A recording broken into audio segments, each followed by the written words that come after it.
So I've identified like six or seven songs with key changes this year. And I say that both in jest and honestly because one of them kind of isn't but is, and I'm just going to put it on there for the sake of it. So let's check them out. This S here is like, it's the super one, the one that is like the key change of all key changes. So let's start, I guess, from the bottom up. And yeah, I'm gonna put Bungarunga here in E.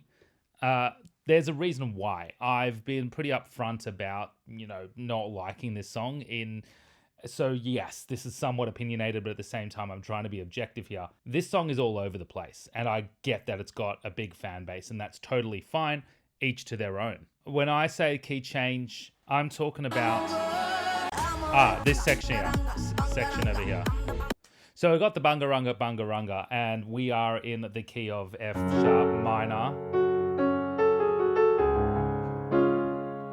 Kind of, because it resolves on this, like, I say F sharp minor because it feels like a chord 5 it's resolving on, and it doesn't, that's usually not right, but that's fine. Let's say it doesn't matter, because once we are in this section, we have gone to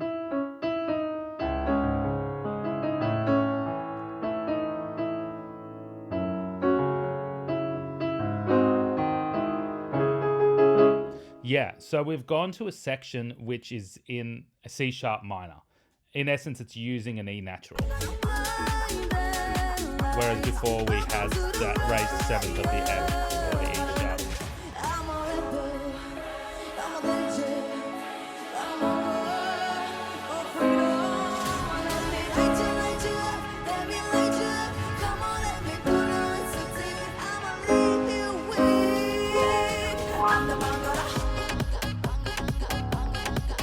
Yeah. The reason why I'm a little bit weird about this kind of being a key change is because of this focus on this chord here where it ends. But really it's changed it into a minor. But I am calling it a key change for the sake of this. And the reason why I'm not putting it like the bottom of the bottom is because I think if they went for a more drastic key change, it would have been absolute mess. So there we have it. Next, though, we have another one, but this time with a key change in the chorus. And that goes to our good friend Senate, and she can go and hang out there with Dara. The key change does save this in a sense that it's in a different key in the chorus. So let's take a listen.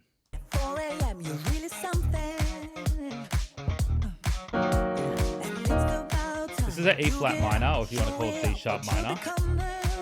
I guess, I am a bit mean with this song, but the great thing is that it's very grounded here, right? And it being super grounded in this, we feel like once we've gone into a chorus, which is actually in a different key, it starts to lift. And that's what this song has, and that's why it needs it. Because it's got the funk and everything, but it's not really that great in my opinion. And it's just kind of stable there on that chord, right? So it is smart. So once it takes it into a different key for the superstar bit, which is going to A flat minor, once it takes it up to a different key, which is actually related to the current key, it feels like it lifts, right? But there is one chord in the new key which tips us off that it is in a different key. And it's the second chord we hear. I pointed out.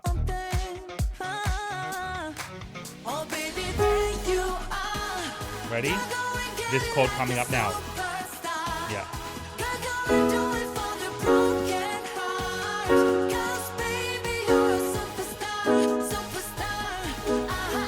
So I got this chord, A flat minor, that's totally fine. But going to an E chord, that really helps go. We're in a different key here.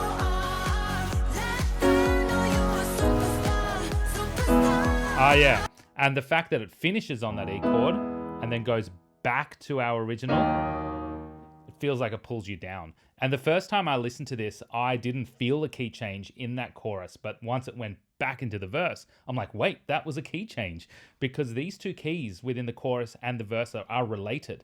However, the tip-off is that different chord, which is not in the original key, moving us back down to the original key really makes it feel like it's dragged back down. So I think, again, that's kind of the saving grace that this song has. So we've got our E tiers here. We've still got Norway, we've still got Croatia, we've got Australia, we've got Greece, and we've got Portugal. If there is any I missed, let me know, because maybe there is. I wouldn't put it past me. So I kind of scraped the bottom of the barrel with these, because when I say to scrape the bottom of the barrel, I don't mean I did so because they're bad songs. I did so because they are just like temporary key changes, right? However, there is one more temporary key change, and that's going to go into my D tier. Maybe if I could find somewhere between the D and the C tier, that would be great, but I can't. So let's see what he's going to fall into. Oh, sorry, Greece. This is a fun song. I got to say, this is a fun song. The key change itself, yes, it's temporary in nature like the other ones. This one it's not just kind of like a kind of key change. This is so obvious. The change that happens in it alongside the key change is just extra. So it's a section that we're really familiar with in the middle here that has the key change. The thing is with this harmonically, it is also in the same... Oh, Bungarunga, what's happening? Oh, man. Look, this is in that same key as Senate's song. However, it's got the additional interesting... So it's grounded, like Senate's song, actually, grounded in the E flat. However, way more creative, of course, while still being grounded on the E flat.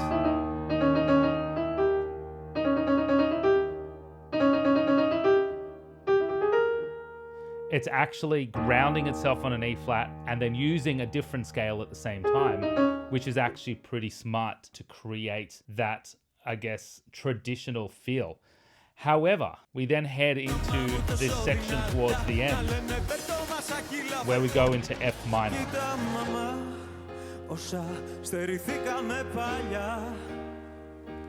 Νιώθω πως θα καταφέρω να προσφέρω. Μη μας λείψει κάτι ξανά. Θες με μαμά, αγοράζω να κλείσω κενά. Θα σου πάρω και σένα πολλά. Σπίτια, μάξια και εξοχικά. And this part's cute, I gotta say. Αν κερδίσω. Whatever, κατάλαβες. Οπότε...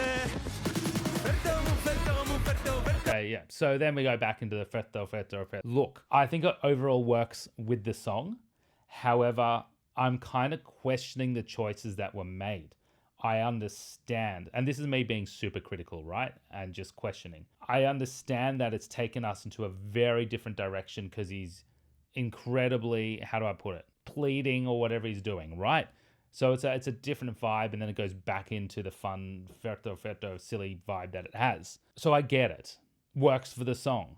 For me, musically, it doesn't, in the sense that it's kind of just this, and I get this is the point, right? It's this section that was just plonked there. But even if they would have just kept it in that key or taken parts or even added the piano, just something to be able to signify that that's kind of underlying, in my opinion. Now, I get that is incredibly critical, and I cannot do not even 0.001% of what these people can. Sorry, wrong window. But it is what it is. But let me know your thoughts on that one. Hey, we got a C tier. Let's chuck Jonas in. I think this is a really creative one, and I'm sure you may have picked up on it, and in my reaction analysis, I did mention it, and it really took me by surprise. This is not a key change which kind of normally happens. It goes up a tone, and what I love about this song is this very traditional kind of guitar riff. It feels super Smoke on the Water, whatever, right? It's got those intervals, but it is very traditional rock mixed with some kind of pop elements. But it is, when I say pop, I mean more modern kind of rock elements. However, what he pulls off in this is a weird kind of key change 8 bars before the end. Get ready?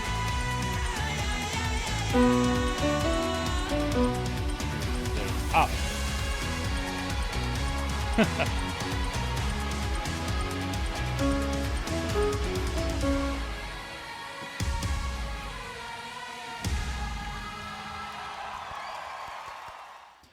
think it's well done. Like, I got to say, I think that's well done. It surprised me, and I feel like there's a greater meaning behind it, because just to kind of chuck in an 8-bar key change at the end for no reason, I don't think that's the case.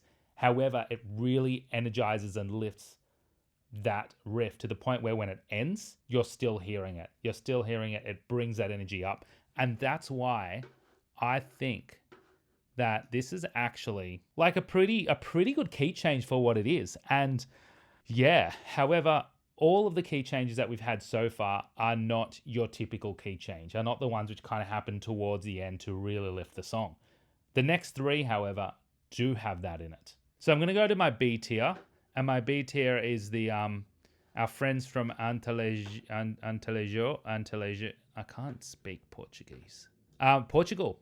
It is no secret that I love this song from the first time I heard it. It's incredibly beautiful.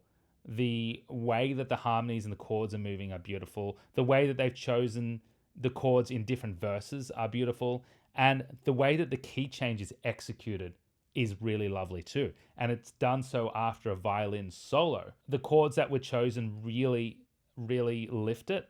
However, unlike all of these other key changes which we've just looked at, and most of the other key changes we have in Eurovision, this actually goes down. Not just one key, but 1, 2, 3. 3 semitones. So our original key is here, and it ends up here.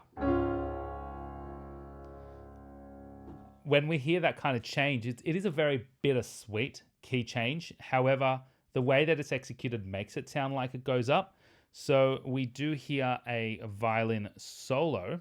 Oh, here she is. All right. So we hear our violin solo.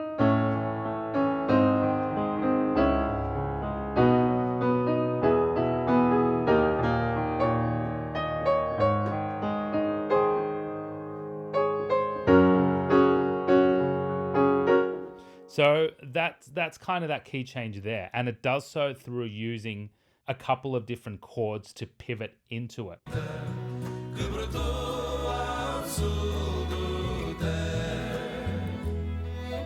And then hear how the piano's doubling it too.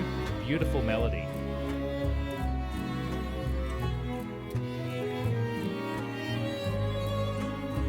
Here's a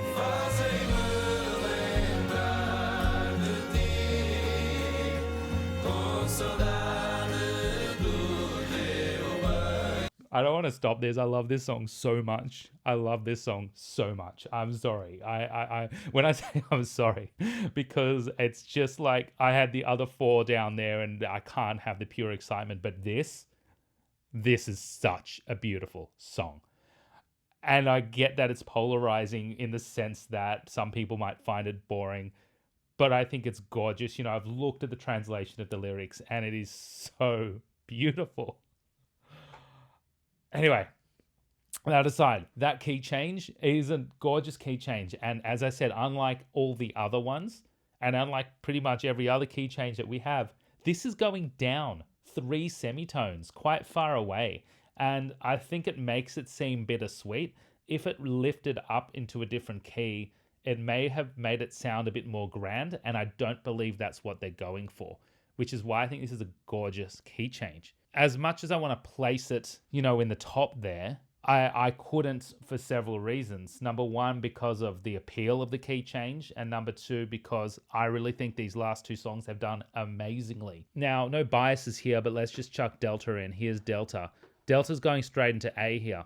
The reason why is this song actually has 2 key changes, and the first one is so beautifully executed and it goes so into the first chorus, not verse, which moves the song into a different direction. And then of course we have that key change after that piano bit in the middle, which lifts it up a tone, which is a very normal. Does it go up a tone? Yeah, I think it does. Yeah, so it goes from D minor to E minor. Let's have a listen. First, we'll have a listen to that first key change. So the thing is, the key is being established here. by Repetitive B. Shadows in the moonlight. Yeah. Okay. So when we go into our different key,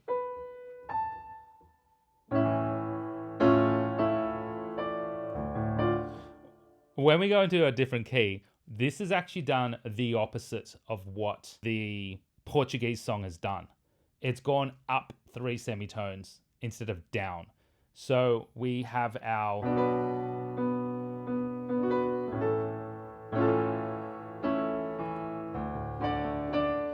which the keys are not that related, essentially. So it really feels like it lifts. It really heads up. It's something that a lot of kind of like symphonic metal, Nightwish, is really big on, making a key change, which is the same as this, going up a minor third. Dancing with the sun.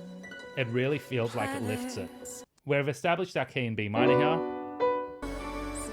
In a sky full of stars, though our lives were apart, we've only just begun.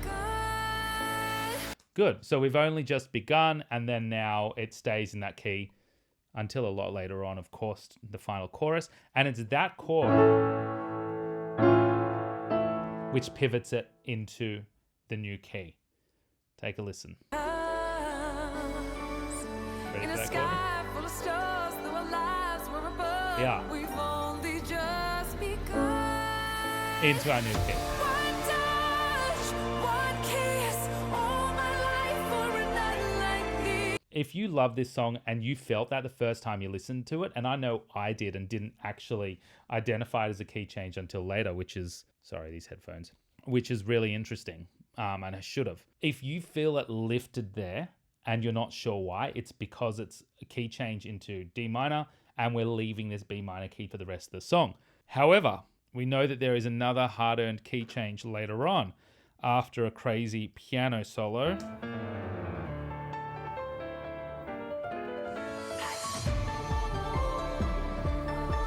When we eclipse, we're your one Here we go. One touch, one kiss, Epic. all my life for a night like What an epic key change. what's it done for us? All in our faces, where we could be. Yeah. This is an epic key change. This is an epic key change. She slides up into like the way that it was set up beautifully.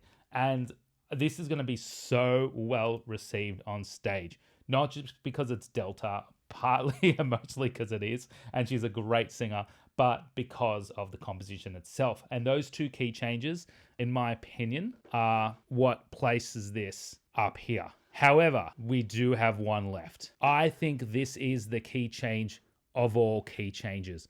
Croatia's Lelek with Andromeda.